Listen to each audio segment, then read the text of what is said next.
Hi, this is Phil Stokes, Vice Mayor of the City of Northport. Welcome to the Charter Amendment Town Hall.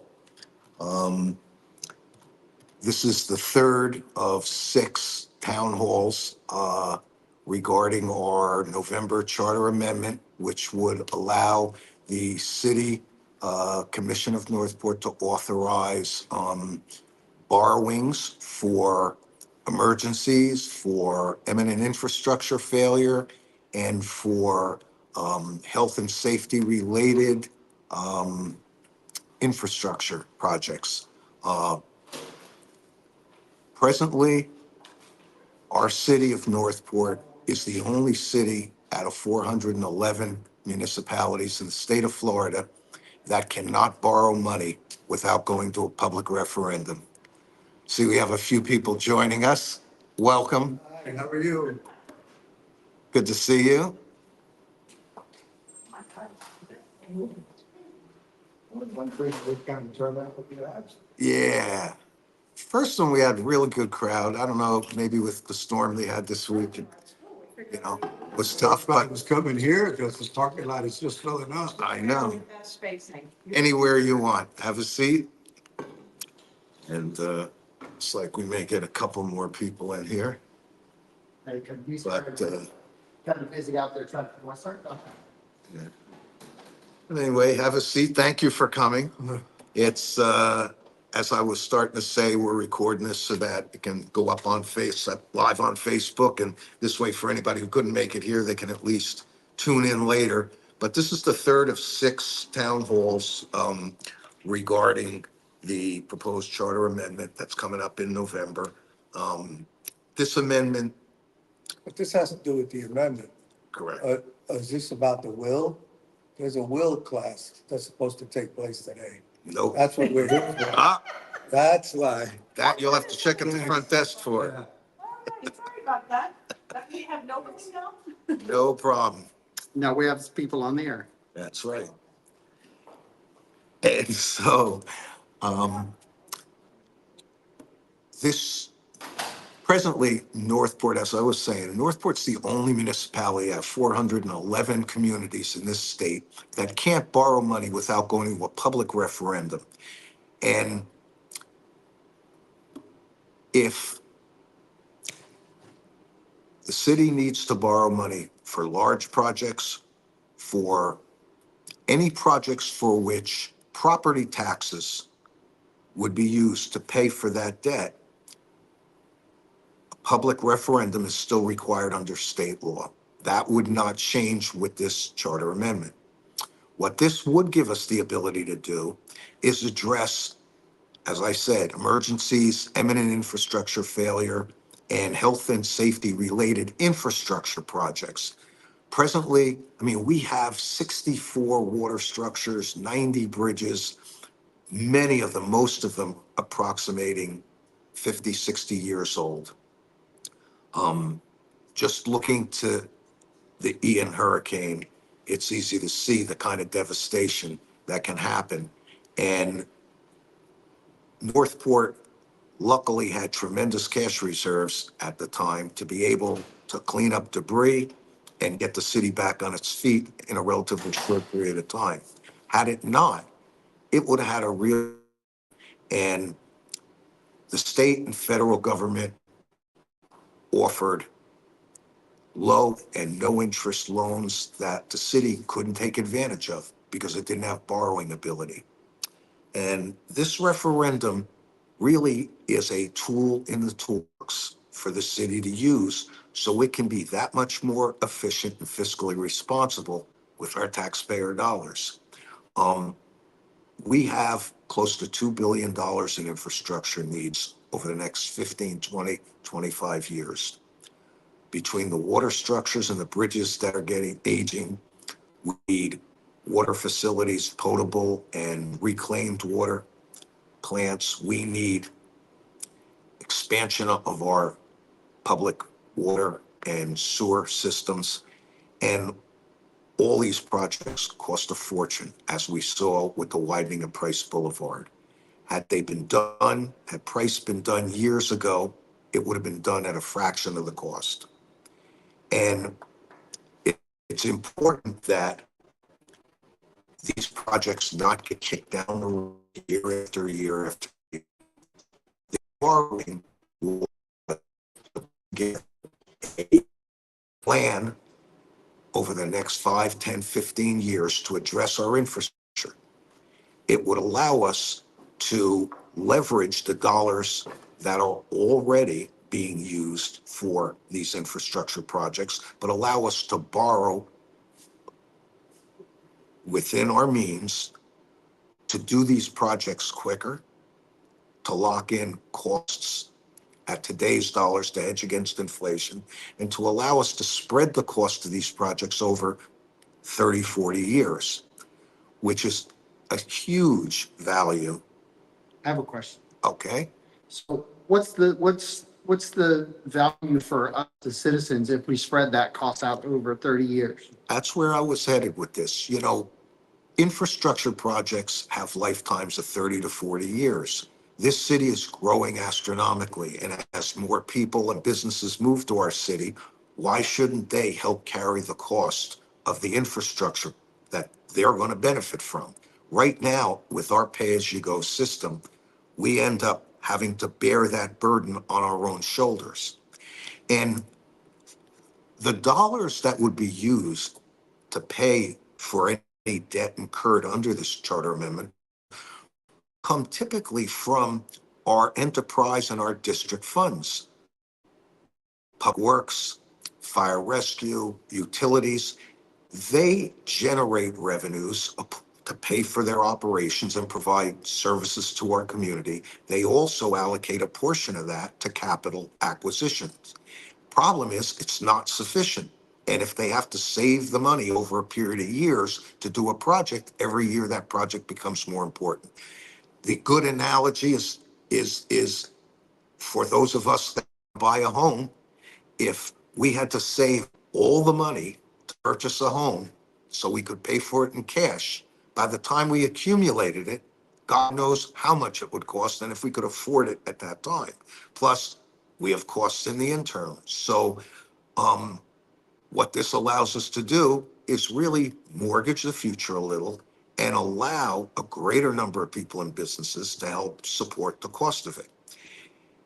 It's pretty restrictive in terms of how much you can borrow. People are concerned, oh, this will be a blank check for city commissions to be able to get us all into debt and have to raise our taxes. Well, first of all, property taxes, as I said, can't be used to service this debt. And secondarily, unlike applying for credit cards that you get email blasts on, or you get envelopes in the mail, fill this out and, we'll give you a $2,000 limit or 5,000. It doesn't quite work that way with municipalities. In order to borrow money, you really have to be able to show how you're going to pay it back. And part and parcel of the guardrails that the city's putting in place to help assure our citizens that we don't waste their taxpayer dollars is first a debt management advisory board, which will be made up of citizens in the community with financial credentials. They will help review and guide the city on any and all borrowings before they come to commission. Our outside financial counsels, our outside bond counsels, all review all these projects. Any underwriters or banks or lenders also go through their due diligence process.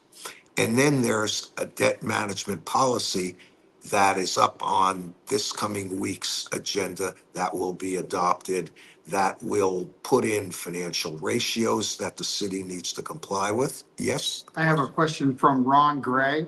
Mhm. You talk about how costly the future infrastructure is going to be, yet you commissioners gave yourselves a 27% raise. How do you justify that is being accountable and responsible? Well, Ron, I will say this, that Again, it's separate and apart from this referendum issue, but it's and I'm happy to answer.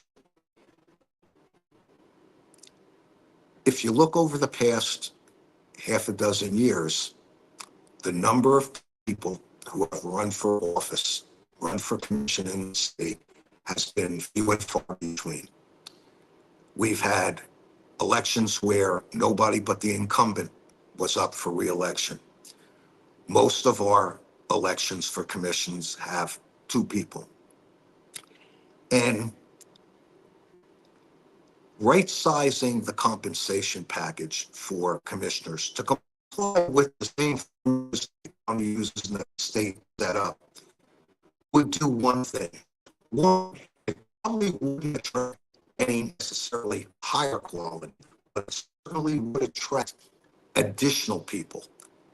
People who are a little younger, people who are trying to raise their families, who would perhaps like to do public service, but can't afford. And this would give at least the citizens, the voting public, the ability to look at a larger number of candidates and then make up their own mind, best representatives for them.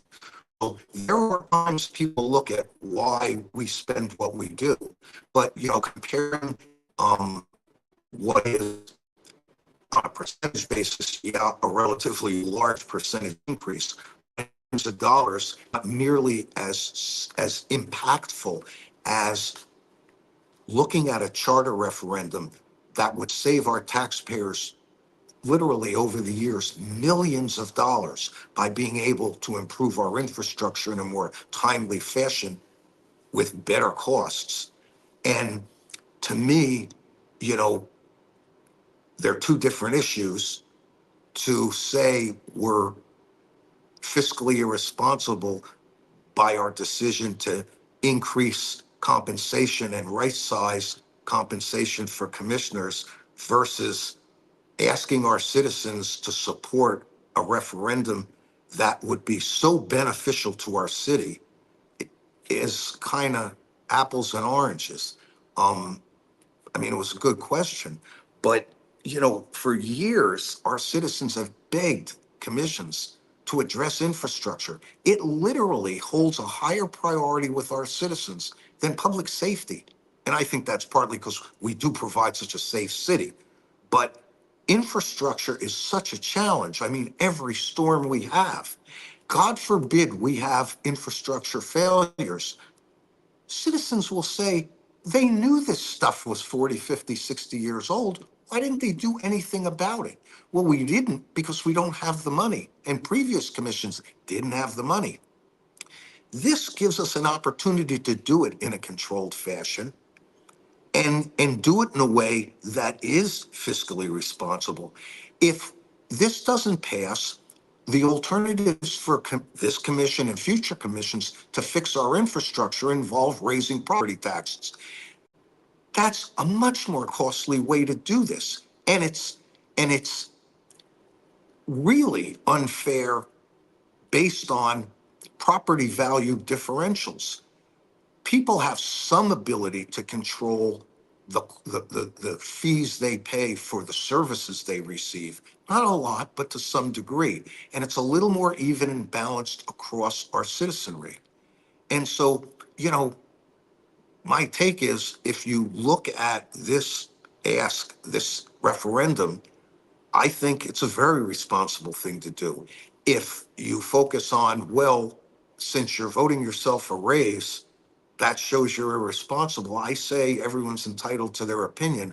I hope very much this city can be represented by people that are more of an age bracket that represents the city.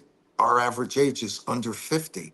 And if you look at our commission and past commissions, they are typically people who are retired or have spent their careers and have the time and can afford to do this. This is a full-time job. I mean, if you're going to be a good representative of our citizens, you need to be part of the community. You need to go to events. You need to be there. You need to join civic organizations. You need to work with nonprofits. You need to be out there. I hope that what this will do is attract a broader base of candidates that you all can choose from. So if you look at the referendum and you look at the growth of our city, we've had a lot happen with the growth side of things on the commercial side and the residential side. But if you take the referendum and you put it into play, I've been a citizen here for over 20 years. All of the things we're talking about doing, we could have done already and saved a lot more money and had the guardrails in place to do that back then. We're going to 250,000 people. And I get Ron's point with the raise.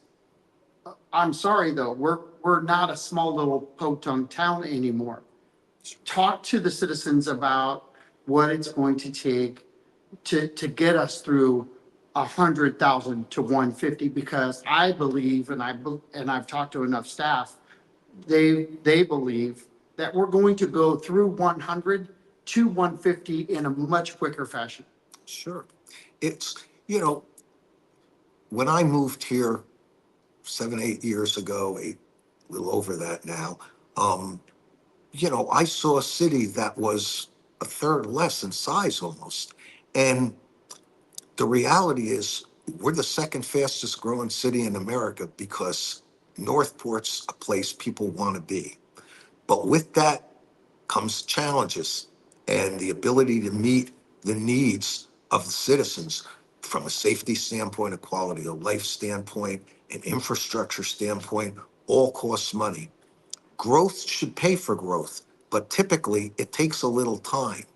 And for the past 7, 8 years, I've watched this city staff itself with top-notch professionals who really are experts in their field so that we can run a city of 250 million in revenues, 100,000 to 200,000 people. And it is not something that's easily done. It's like running a big company. And commissions, while they give direction and oversight, they are your representatives. And it's important that commissioners take that job real serious and that they bring to the job experience, credentials that help lend direction and oversight to the professional city staff that we've hired, and we spend good tax dollars to pay. And it's this right sizing and elevation of our city government to meet the needs of a city that is really booming, unique in Southwest Florida, is a challenge. And coupled with the fact that for 65 years, very little, if anything's been done to improve our infrastructure, it adds incredible challenge.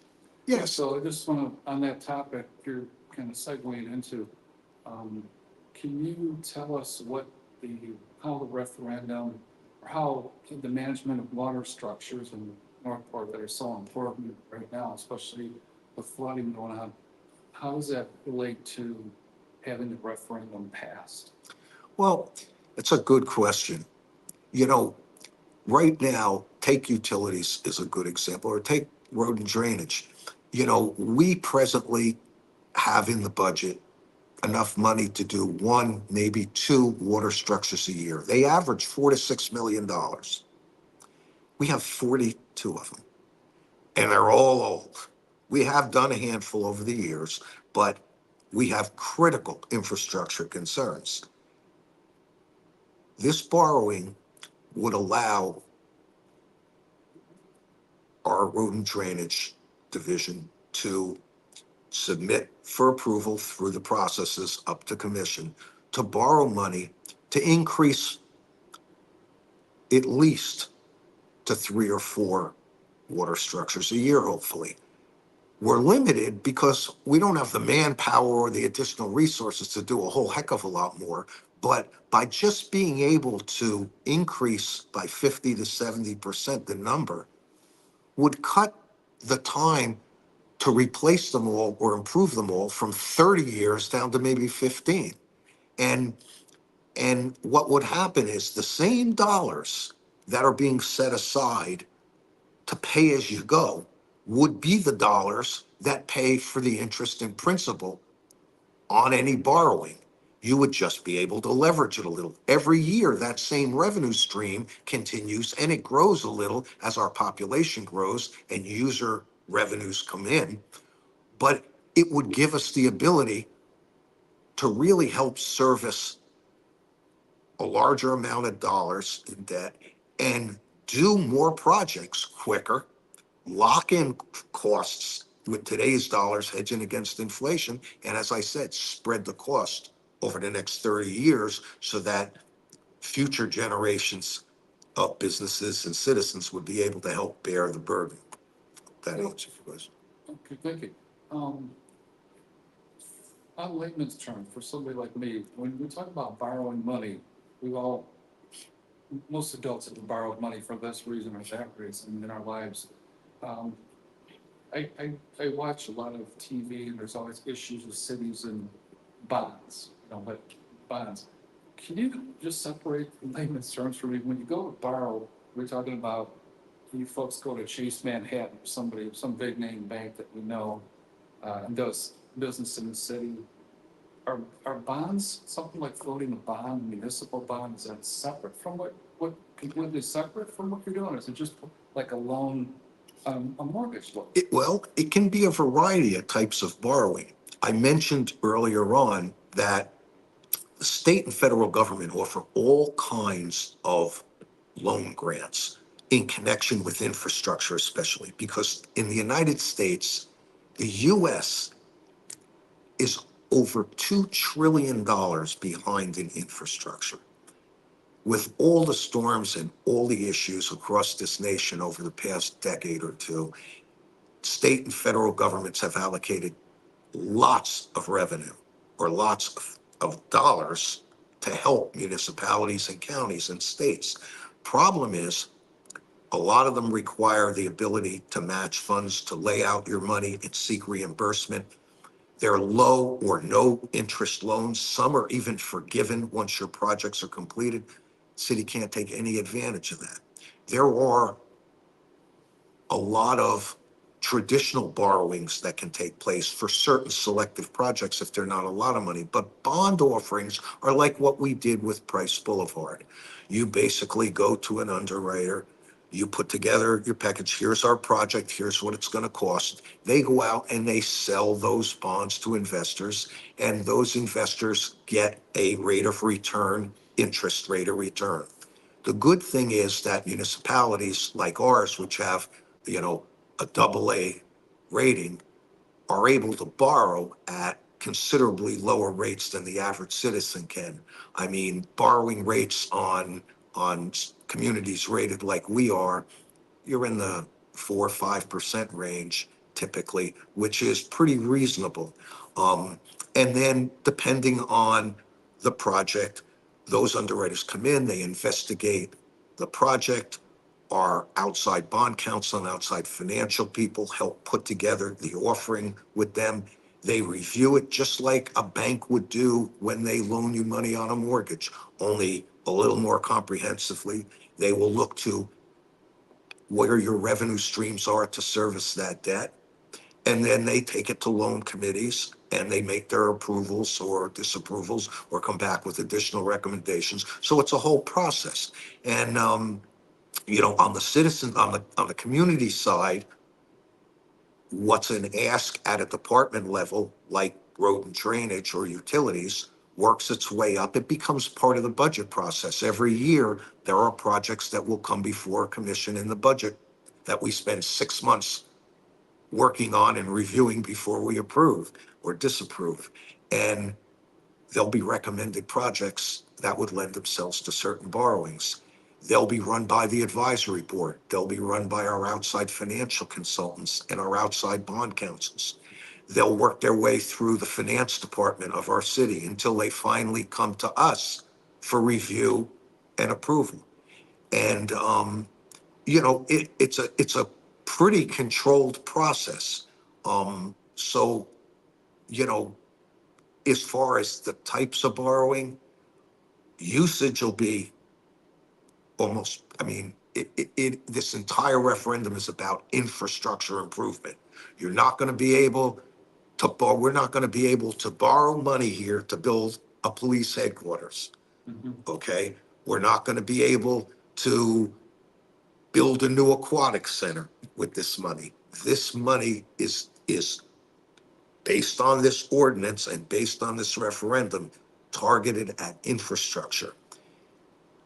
And again, as long as for any borrowing for which property taxes would be used, the law requires, state law requires that go to a public referendum. So when it comes to doing $100 million or even $80 million or whatever a police building eventually costs us, citizens are going to have to support that and have to agree they'll pay for that. Um, this is this is all about fixing the most important area of our city that citizens have been begging previous and current commissions to fix. That's our infrastructure. A lot of moving parts, isn't there, just in listening to the process, if you will? Oh gosh, it seems like, when bankers get involved, and engineers and all that, everybody's got input. I would think it's a heck of a project just to, we got an earmarked project, we're gonna go do this, you gotta go through all these wickets, and you're gonna be scrutinized by banks and people. Sure. I mean, people say government moves so slowly. Well, that's probably a good thing. It moves slowly for a reason, so that it's methodical, it's thorough, it's transparent, and it gives enough time to do proper diligence so that we use our citizens' tax dollars in the most efficient way. And I appreciate that there are times when citizens don't agree with what their elected officials want to spend money on.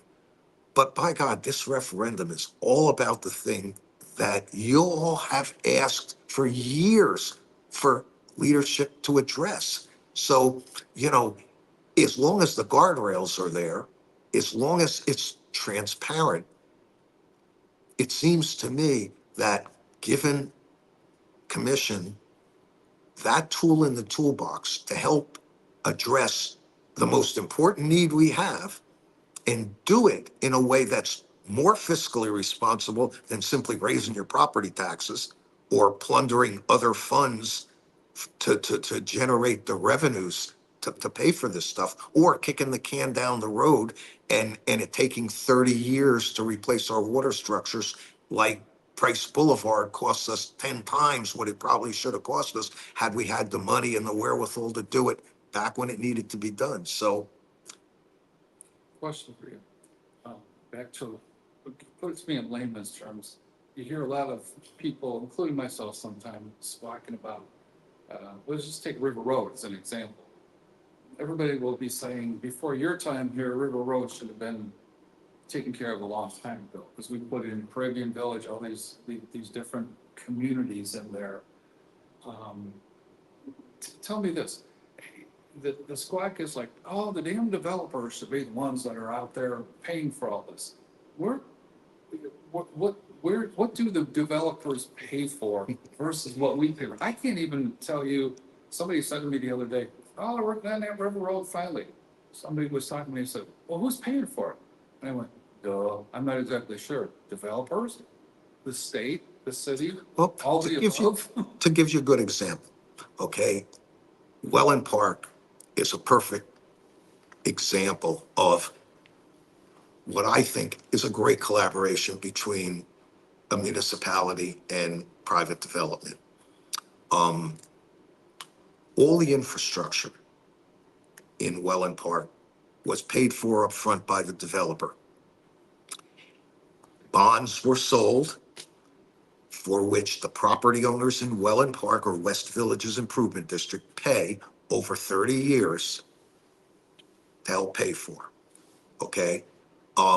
We needed potable and reclaimed water plants because the one of each we had in the city of Northport and Legacy Northport weren't sufficient. So the developer put their money up to build those. They turned around, as they did with the safety building at Prado and 41. We needed a new safety facility there to help service that end of town. They paid for that. Then they donated those projects or those facilities to the city. The city then pays them back out of impact fees over the next God knows how many years. So without the developers' dollars, the city would have never been able to develop, not to mention the city didn't own all this land. It was in private hands. And that's what people don't realize too. There's almost no land in the city that the city itself owns. It's all privately owned. But what we do is take out east by Yorkshire. There's more land there yet to be developed than all of Welland Park. As that becomes developed, and that will be a much more commercial and industrial type development out that end. Those developers will pay to put in the water plants and the infrastructure that's necessary, the road and drainage costs, in order to make them viable. And, you know, we do that all the time. The laws require that all developers, when it comes to stormwater management, have to by law make sure that after development, there's no greater stormwater runoff than prior to. So that's why you see all through Welland Park, these retaining ponds that are all interconnected that help manage stormwater for this area of our city. Welland Park doesn't flood because that infrastructure was built the way it needed to be built to accommodate, 100-year storms. Our challenge is, what about all of the areas of legacy Northport where we have tremendous single-family, quarter-acre, half-acre development where there are no guardrails on property owners who build single-family homes? They don't have to build a pond to hold water. They don't have to build, to the same level of requirement that the larger developers do. That's a challenge. And that's a project that may well be way bigger than the city itself. In time, one would hope that the state and the feds would realize how important it's going to be to build additional reservoirs and culverts and do some of the mega infrastructure projects that are necessary to help divert water away from our population.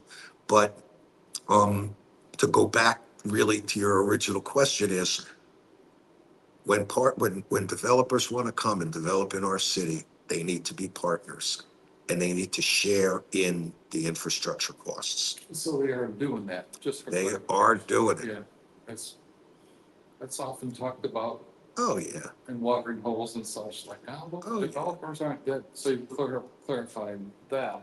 Absolutely. When we look at the projects that comprise, $2 billion worth of infrastructure needs, there's going to be a good third or more that developers are going to bear the burden for. And, as they should, as they should. We don't have any more questions as far as on Facebook. If the listeners have any more questions for Commissioner Phil, let us know so we can post them. Ron, I appreciated you chiming in there. So we had one question so far. We've got a couple likes. Anything you'd like to add in? Just that, I have 3 more of these town halls, tomorrow night in Northport Library at 6:00. And then again on October 12th, which is a Saturday, from 2 to 3 p.m. here at Shannon Staub. On the 26th of October at Northport Library from 11 to noon.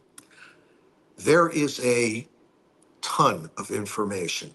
If you go to the Northport City website, when you click on that site, right, huge banner up top is Northport referendum. If you click on that, you will get you'll get a couple dozen pages of information about this referendum.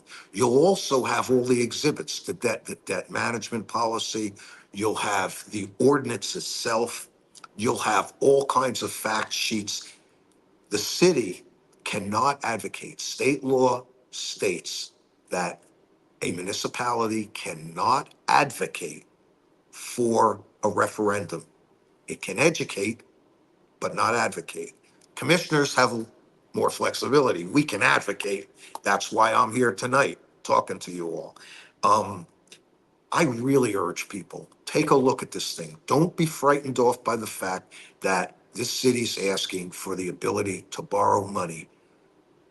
Look at the details behind it. Look at the reasons behind it. Look at the guardrails we're putting in place to make sure that this commission and future commissions do so and use your tax dollars in a fiscally responsible way.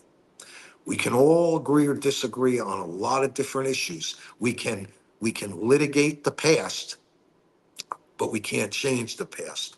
As we move forward, we need to do so in an extremely responsible manner. And I do believe in all my heart that this is the most fiscally responsible way to address the single most important project challenge facing us, which is our infrastructure. So I urge you all, between now and when you vote, learn as much as you can, make the most informed decision you can. And if you have any questions, come to my town halls, reach out to me. I answer my phone, and I'm more than happy to talk you through. Contact information. My contact information, email is pstokes@northportfl.gov. And if you hang on a minute, I can look I up do my, have another question. Carlos Bravo. oh, good. Since Hurricane Ian, we don't have street signs. Any possibility that that's getting resolved? It's very minor, but just curious. It's not minor. It's a big annoyance. Yes, it is. And I mean- by the way, Carlos has been watching and he's been listening. So Carlos, thank you. Carlos, those signs were ordered ages ago. You can imagine how many municipalities had the same issues. So there was tremendous backlog and backorder on all this stuff. Then a batch of them came in and they were the wrong signs. I know some have been replaced. I know that there are more in the hopper. That issue's not been forgotten. And, periodically I ask city manager the same thing. Have they all been done? When are they all going to get done? And we really is a function of supply chain and vendors. But yeah, in time, they'll all get changed and all be hopefully as big and readable as they were in the past. And by the way, that also a lot of questions can be asked, not just at this town hall meeting, but Northport Forward has an event on October 16th, That's right. at the Northport Library at 6 p.m. Don't you suggest that people go to that and really get a good overview? And Yeah. Carlos and Ron, I mean, there's some good Q&A questions that can. There come are. If you follow Northport Government Facebook page, you'll see Northport Forward is a nonprofit that has been supporting and sponsoring the free exchange of information, factual information, with our city leadership. Jerome Fletcher, our city manager, and his staff are available for these. They're in the evenings. They move around the town. They move through different communities and public venues so that people can come out, meet the people that run our city, ask all the questions that they can think of on any subject they want. Um, you know, I have never seen in the years I've lived here, I've never seen city leadership do that on a regular, consistent basis. We are accessible. I myself am doing these 6, but come November, once this referendum is voted on one way or the other, I will continue to do at least one a month, if not 2 a month, town halls on any and all subjects regarding city business so that people can come and talk to their electeds. You have the right to do it. In fact, and we have the obligation to put ourselves out there and make ourselves available to you. So, follow Northport Government Facebook page. Go on our very user-friendly, city website. You can track all our capital projects. You can see within every department what we're doing, how we're doing it, how we're progressing. There is so much information out there for citizens who have an interest. And I appreciate for the vast majority of you all, you are getting up every day, you're going to work, you're raising your families, you're spending the best quality time you can with the people you love and care about. So I get that. And for those of you who are willing to go to the ballot box and vote us in, every election season and hope that we do the best job for you, we appreciate that. We take that responsibility seriously. We try to do the best we can for the most people and in the best interest of the city. And you grade us come election time based on that. But we're out there for you and we're accessible. And anytime anybody has any questions or needs, they should never hesitate to reach out because we are here for you. And we are you. We live in the city. Good portion of our staff lives in the city. Our city manager lives in the city. And so what happens to you happens to us as well. Thank you for listening. Thank you so much. This is John Rawlings with WKVW Radio saying thanks. Oh, we got one more question from Carlos. All right. Okay, another one. So, You only get one, Carlos. you only get one question, Carlos. I love it, Carlos. Good job, buddy. Another one. Sorry, I've lived here for 6 years. How do we get street lights? It's so dark on Sunburst Avenue at night. What I would do is reach out to city, okay? Reach out to the city and first try to find out who's responsible for the lighting on that street. Is it a city street that Northport's responsible for? Or, it may well be a county road. It may well be an FPL issue. Can he take a picture of his street signs and put it on? Now, the app is going to a web-based app, but North Report, and he could put it, Exactly. and they could work that out, Yeah. send it to the right department. If you go on North Report, which is an app to basically report anything from, a spill, an area that didn't get addressed by our lawn people, a lighting issue, or whatever, North Report is a great way to get your concern addressed. It's the quickest way to get it addressed. It gets logged in, it gets tracked, it gets followed up on. So try that. If you don't get any satisfaction, reach out to me. Carlos, thank you. Have a good night, folks. Talk to you soon.